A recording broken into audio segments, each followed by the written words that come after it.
Hello guys, luto naman tayo ng ulam. Ito na naman ang ulam natin, sinigang na hipon.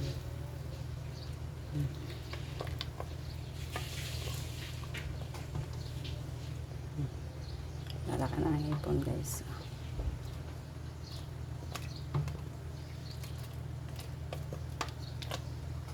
Ulam namin ngayon kasi nagsawa na kami sa pakbit.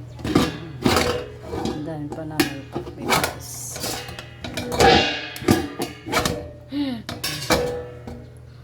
Ulam pa kami pakbit.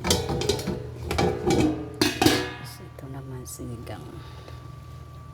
Ulam namin ngayong gabi. Yummy! Thanks for watching. Bye.